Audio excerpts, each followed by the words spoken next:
Hey everybody, what's up? Welcome back to my channel, Real Talk Recovery, where we talk about recovery from addiction and I share my life with you.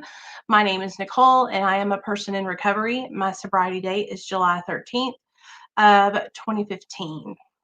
So I wanted to come on here and share some stuff with you guys that I've been talking about over on TikTok, and I wanted to talk about it here. So first and foremost, I got to share the video, let people know I'm live.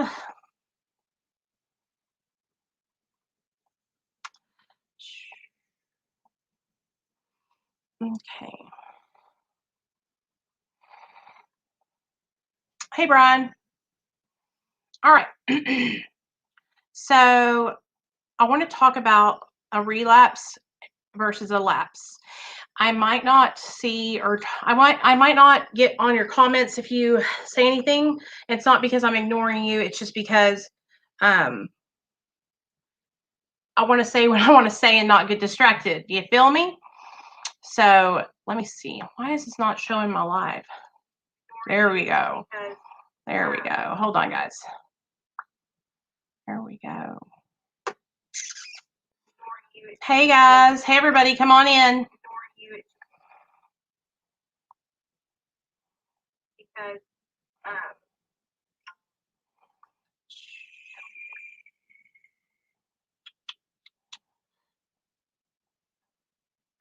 so first and foremost, I think it's important that I tell you guys that I am not a part of AA or NA, and so my beliefs have changed a lot since leaving those fellowships. And so I want to share something with you guys that I have learned in the last couple, maybe probably about years, is really when my beliefs have started to change the last year or so. So let's talk about it. If you guys don't mind, my regulars, my moderators, if you guys don't mind, greeting our newcomers, letting them know we welcome them and that we're glad they're here.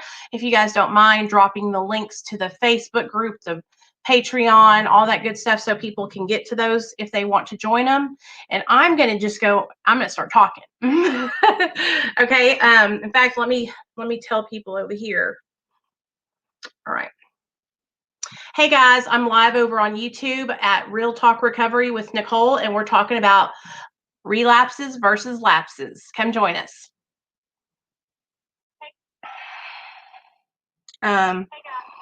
Live on YouTube now. All right. Okay, so there we go. So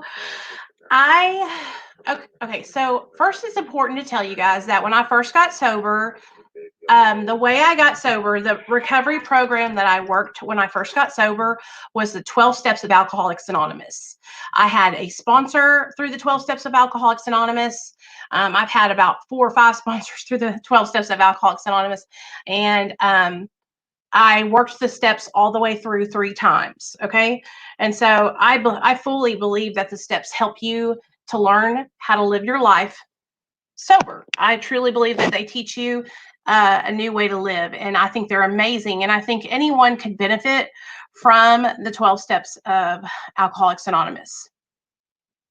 But the longer that I've stayed sober and the longer that I've worked with people who struggle with substance abuse, the more that I have seen how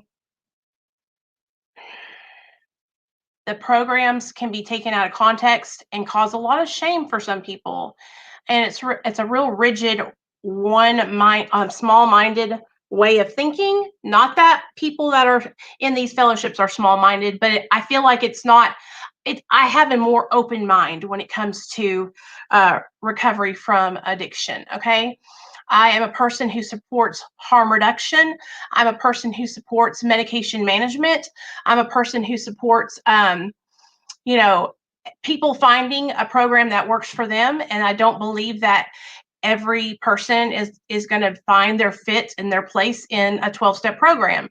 That's why I'm such a huge advocate for MERA, Medication Assisted Recovery Anonymous, because I believe that it's a more open-minded, all-inclusive, non-judgmental recovery support program. That's why I share it on my platforms. That's why I talk about it here, because I believe what they're serving out. Okay, I think it's really important. So when I first started working the 12 steps of AA, I believed what they were serving, but I wasn't living that in my own life. I am a person who is on Suboxone.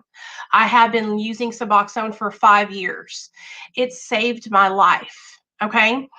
I believe that I have had a spiritual experience working the 12 steps while on Suboxone. I believe that long-term Suboxone treatment is amazing and very beneficial to people who use Suboxone as prescribed and combine it with therapy and some kind of recovery program. So when I was working those steps, I never felt like I fully belonged to that fellowship because of the beliefs of people in those fellowships that being on medication management is not sober. Being in a program for methadone, Suboxone, Sublocade is trading addictions. And AA itself might not say that in their steps or in their literature, but the people who are in those programs, a lot of them really believe that ish. Hold on just a second, guys. Hey, girl.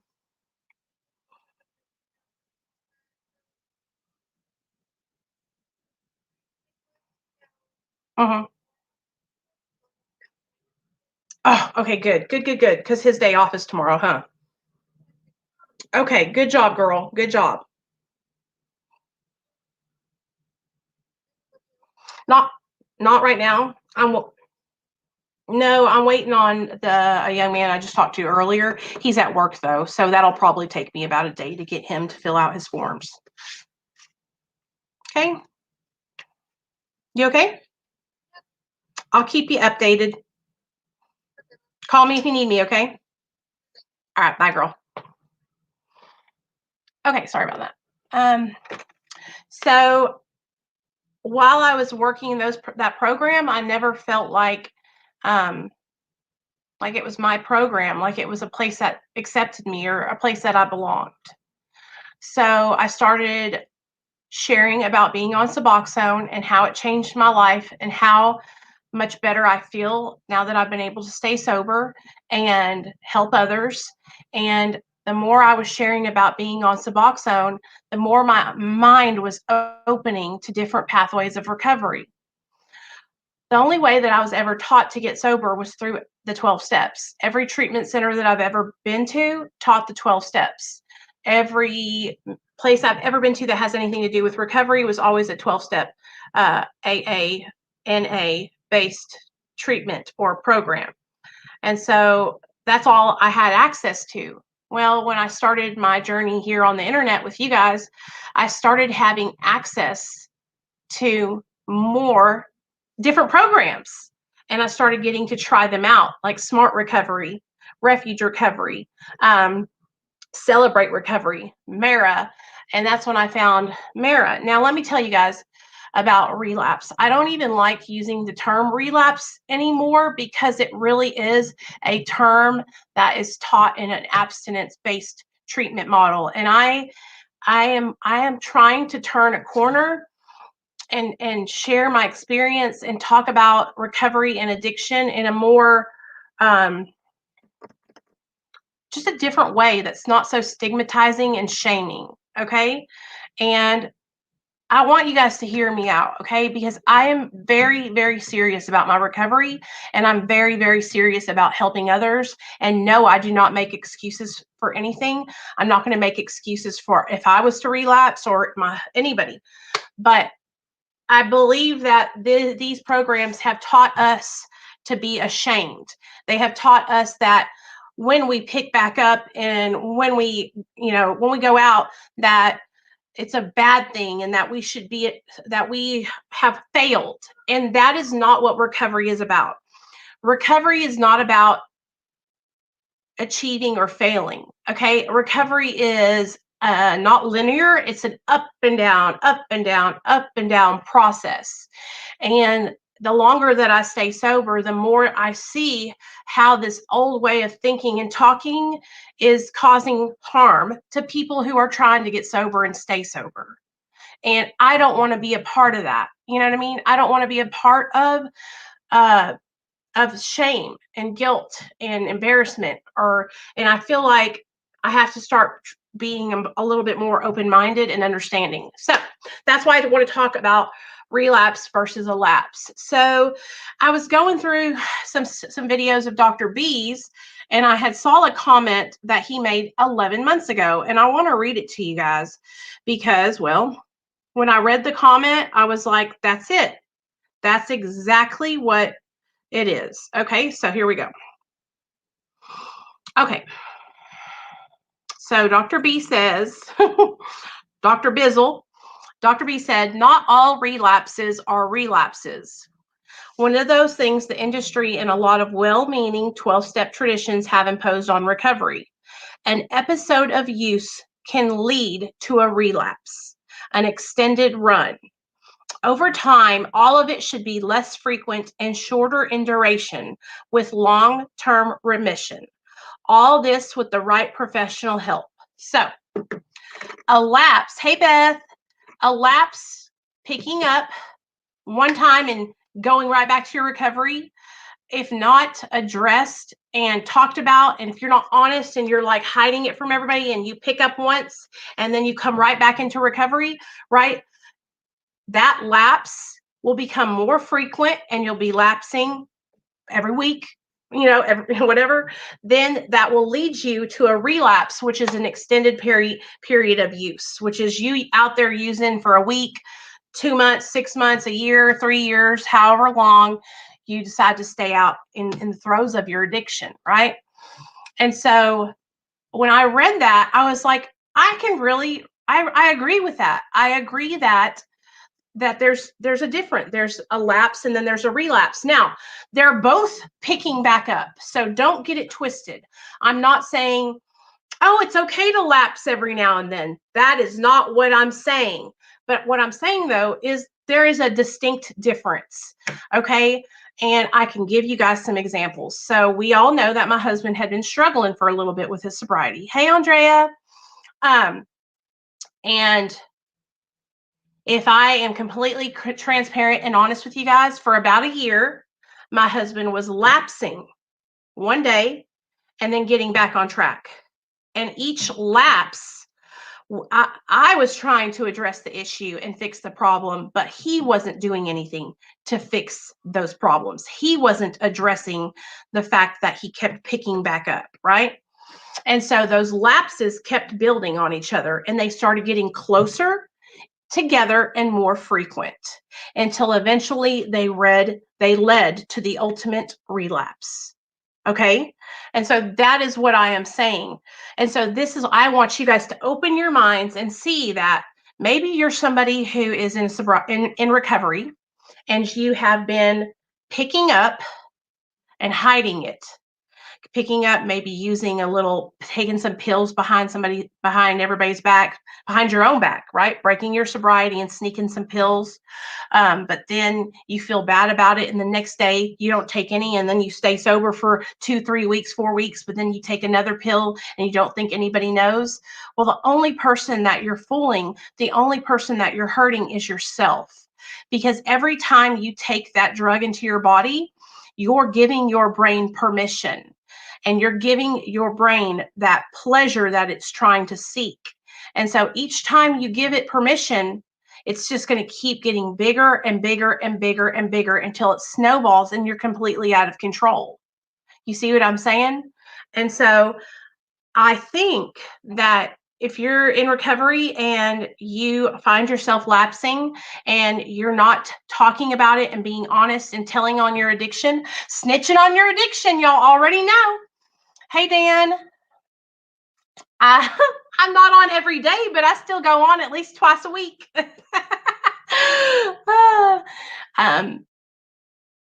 That's where we can start practicing our coping skill of being honest, talking about how we're feeling, talking what we're struggling with.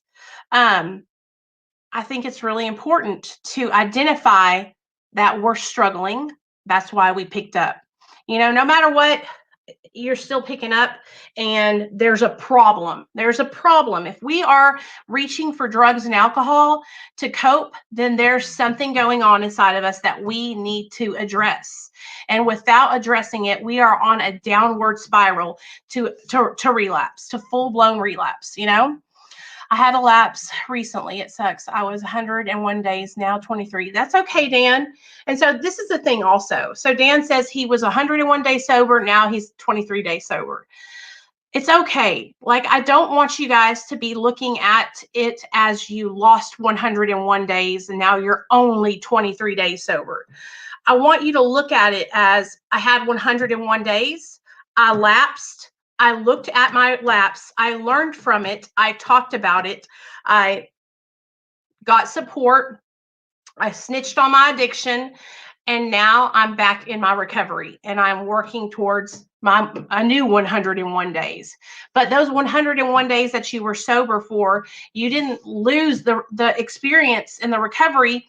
You just are getting started on a fresh path, which honestly, you guys, if we're talking about more open-minded recovery, it's really up to you how you count your recovery and your sober time. For me, I have to be completely honest and transparent. So if I was going to lapse, I need to be honest and tell it and not hide it from anybody. You know what I mean? Jimmy, do you want to get punched in the face? Like, seriously, dude. Hold on, guys. Let me block this stupid fucking half-wit. I'm ignoring you. It's just because, seriously, dude. Bye, bitch.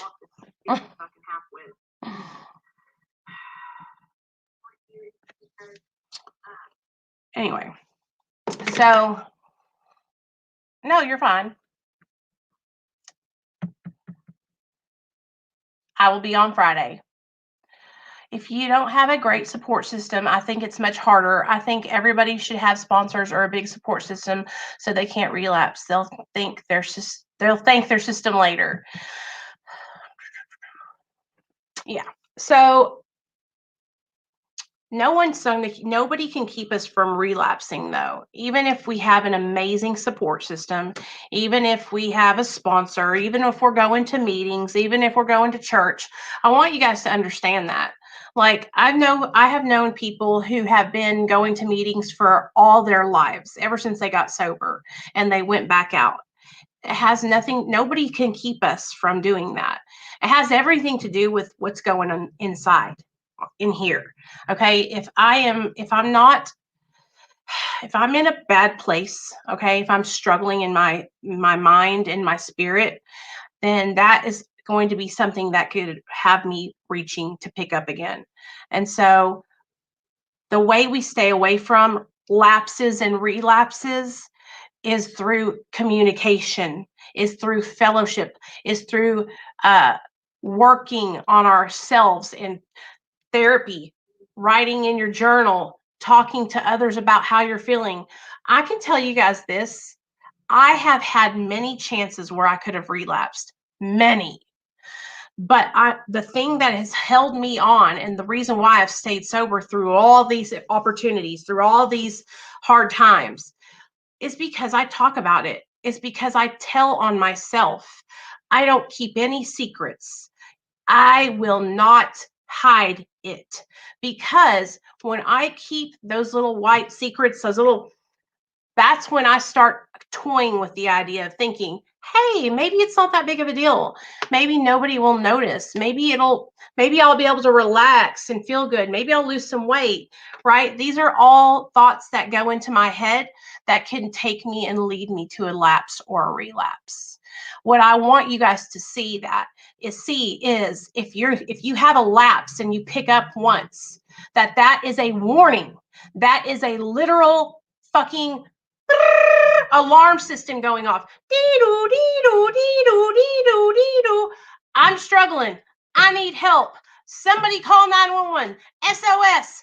I just picked up. My sobriety is going downhill fast.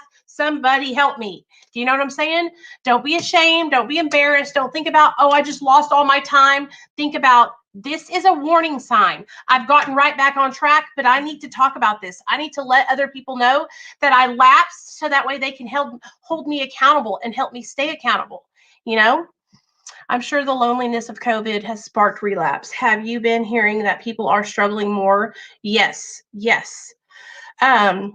Yes, sure. A lot of people have been struggling, you guys, but there's a way to fight that struggle, and that, like I said before, is fellowship. Okay, you are not alone, but the thing about it is, you have to talk about it. You cannot sit in your house, have a lapse, and then not tell anybody and just sit there and expect for your recovery to be okay. You need to be in meetings, talking with other people that have been through what you have been through. You need to be relating your experiences. You need to be having women's meetings, men's meetings, mixed meetings, speaker meetings. These are where you're going to, okay, let me tell you. You know how you go to church and you get your spirit fed, right? Well, this is like you're going to church for your recovery and you're getting your recovery fed. Okay. So, like when you guys come here and we all hang out and I'm sharing about relapses and lapses and staying sober and different ways that I stay sober, this is feeding my soul right now. I love doing this. This gets me excited about staying sober. This gets me excited about helping people. When I see people that are reaching out, they're like, I've got so-and-so day sober. I got so-and-so day sober. Nicole, I did this. Nicole, I did that. That helps me. This helps me. Okay.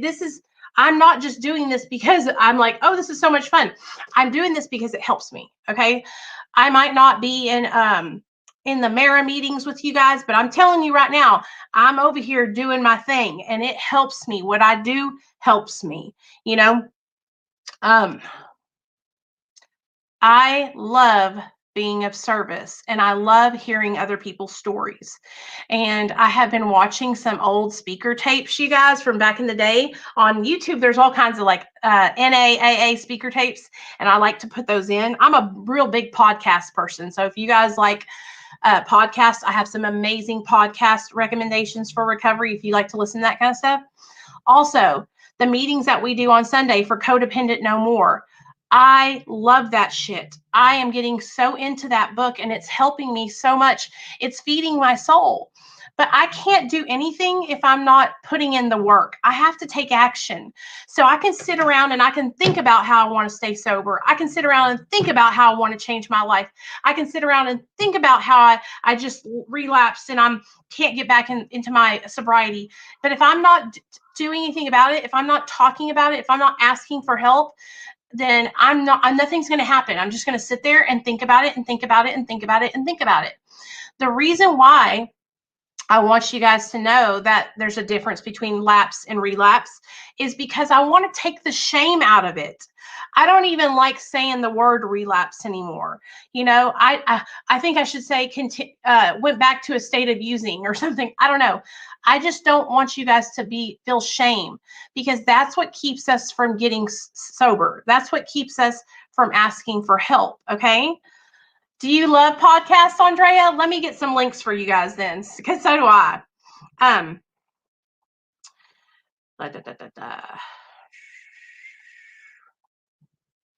Me too, Anne. Me too. It helps me a lot, you guys. I really, really enjoy. This is my favorite podcast that has to do with recovery.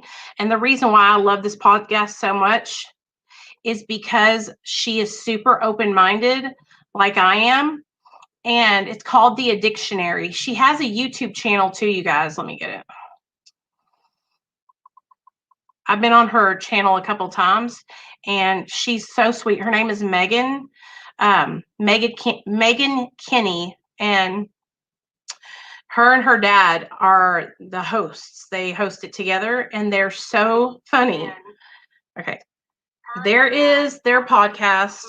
They host it together, and also, if you guys, who wants to come do Codependent No More with us? It's only $2 a month for my Patreon membership. So there's the link to that if y'all want to do that with us. I highly recommend it. We have a good time. Bye, Mark. See you later.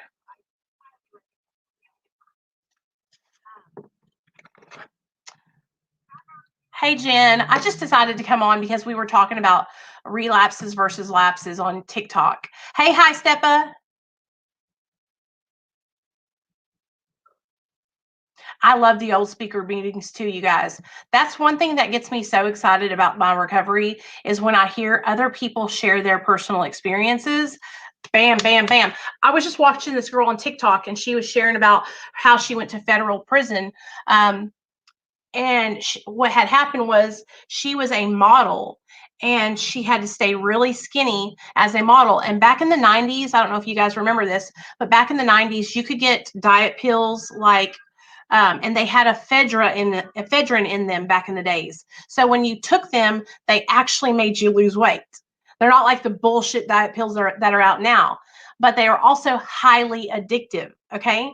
And so they stopped putting ephedrine into these diet pills, and she started gaining her weight back. And the modeling agency that she worked for fired her.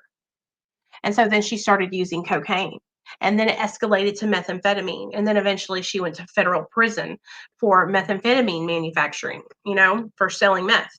So I love hearing people's stories about what happened, how they got into recovery, and what their life is like today, because it inspires me and it makes me remember where I came from. You know, um, that's why, like, I don't want to get high anymore today. I don't want to relapse.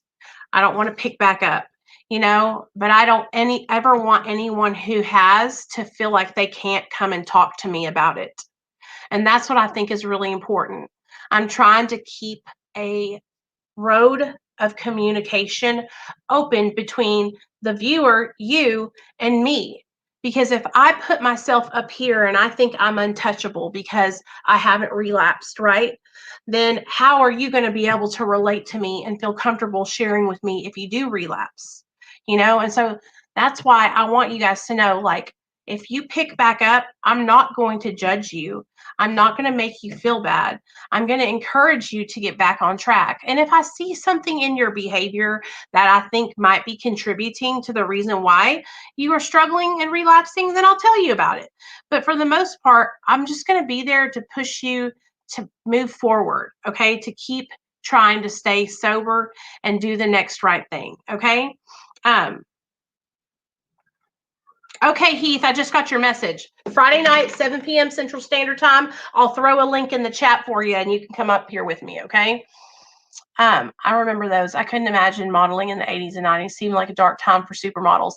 Andrea, I watched this movie called Gia. It used to be my favorite movie, and it was crazy.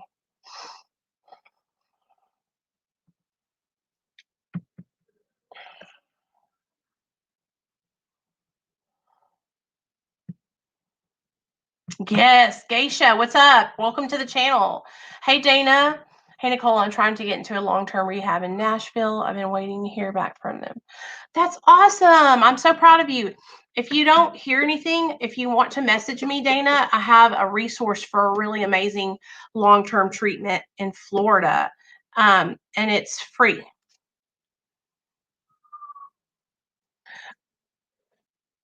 I just want you guys to know that if you pick up, I'm here. I'm here and I'm not gonna judge you. Yes, Polly, that's the one. I love that movie. It was my favorite of all times. I realize that I am no better than anybody else. I am just like a regular person, just like you guys. And I just want to encourage you to know that you can talk to me about anything. You can call me. You guys have my phone number. It's right there on the screen. You can call or text me. Don't be a stranger. Is Shay still in here? Don't be a stranger, you guys. Don't feel like because you picked up that you can't come around Real Talk Recovery anymore. Come back around, stay with us. Who cares if you're picking up, it's okay. Stay with us and we will help you. Maybe you'll hear something that will help you um, to know that you want to change. Mark, it really depends on what kind of center you go to. I know some places that let these kids keep their phones and everything. So it just really depends. let me show. I want to get y'all some more podcasts because I just get so excited about stuff like this. Um, there's nothing to be ashamed of, okay? Because we are fighting a disease, okay? So the disease of addiction is cunning, baffling, and powerful. And in our minds, it will tell us that we're okay and that things aren't as bad as they seem, right? When in actuality, our whole life is falling apart. And so we're pushing against that constantly, constantly. And so if you have a lapse in judgment and you get high one day and you are sitting there thinking, damn, I just got high. What should I do? Text me. I'll help you through it. I'll help you. I'll walk you to the toilet. We'll throw the shit away. We'll get you involved in some meetings at night with us or during the day, whatever you prefer. And we'll help you stay on track. I'm just one of the many people that will be a part of your sobriety journey. We got a whole bunch of people in the Hangouts chat that will be there to support you.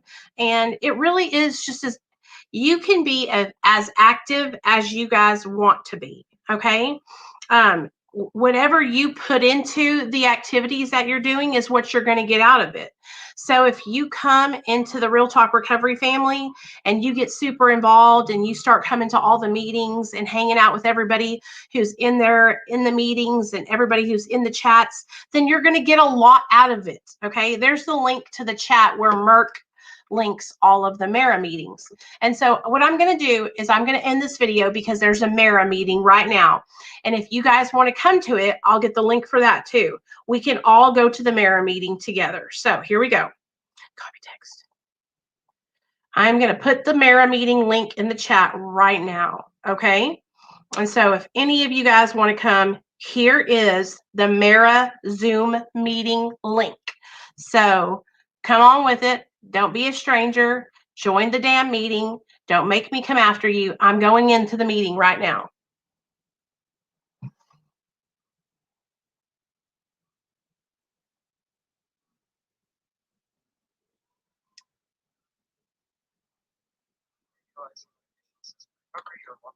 Okay. I'm in the Mara meeting right now. So you guys come on, okay? See, we're in the Mara meeting right now, guys. So come on. I'm going to let y'all go. Come to the Mara meeting. Don't be shady ladies, okay? Love y'all. Bye.